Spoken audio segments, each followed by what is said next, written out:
नमस्कार, आपण पाहत आहात ATV न्यूज। पाहूयात आजची बातमी। संपर्क मंत्री असले तरी पालकमंत्र्यांसारखे काम करीन, राज्यमंत्री मेघनाताई बोर्डीकर। वसमत येथे राज्यमंत्री मेघनाताई बोर्डीकर यांचा नागरी सत्कार सोहळा संपन्न।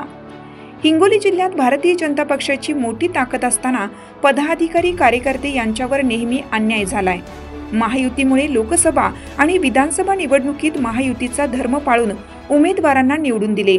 या पदाधिकारी कार्यकर्ते यांच्यावर अन्याय होऊ नये यासाठी माझ्यावर हिंगोली जिल्ह्याचे संपर्क मंत्री म्हणून जबाबदारी सोपवली।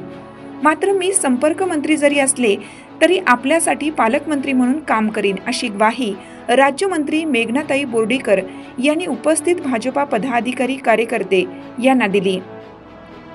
वसमत येथील वर्धमान मंगल कार्यालयात संघटन पर्व सदस्यता नोंदणी अभियान व राज्यमंत्री मेघनाताई बोर्डीकर यांच्या नागरी सत्कार सोहळ्याचं शनिवारी आयोजन करण्यात आलं होतं। कार्यक्रमाच्या अध्यक्षस्थानी भाजपचे हिंगोली जिल्हाध्यक्ष फुलाजी शिंदे यांची उपस्थिती होती, तर राज्यमंत्री मेघनाताई बोर्डीकर यांची विशेष उपस्थिती होती। व्यासपीठावर ज्येष्ठ नेते श्रीकांत देशपांडे, महिला जिल्हाध्यक्षा उज्ज्वलाताई तांभाळे, माजी नगराध्यक्ष शिवदास बोड्डेवार, भगवान कुदाळे, मिलिंद यंबल, माजी उपनगराध्यक्ष सीताराम म्यानेवार, डॉक्टर अवधूतराव शिंदे, खोबराजी नरवाडे, मनोज कन्नेवार आदींची उपस्थिती होती। प्रास्ताविकात उज्ज्वलाताई तांभाळे यांनी वसमत विधानसभेला मोठं नेतृत्व नसल्याने पदाधिकारी कार्यकर्ते यांची अडचण होत असून तुम्ही वसमत विधानसभेचं पालकत्व स्वीकारून अडचणी सोडवाव्यात, अशी मागणी केली। यानंतर राज्यमंत्री मेघनाताई बोर्डीकर यांनी मी परभणी आणि हिंगोली वेगळं समजत नाही, यापुढे महिन्यातून 2 दिवस हिंगोलीसाठी देण्याचे ठरवले असून आपल्या प्रत्येक अडचणी सोडवणार आहे।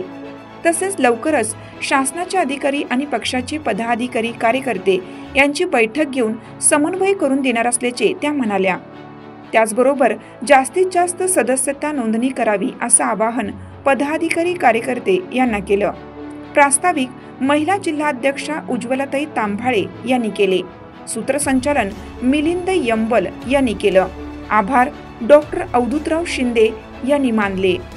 प्रतिनिधी अनिता चव्हाण, ATV न्यूज वसमत।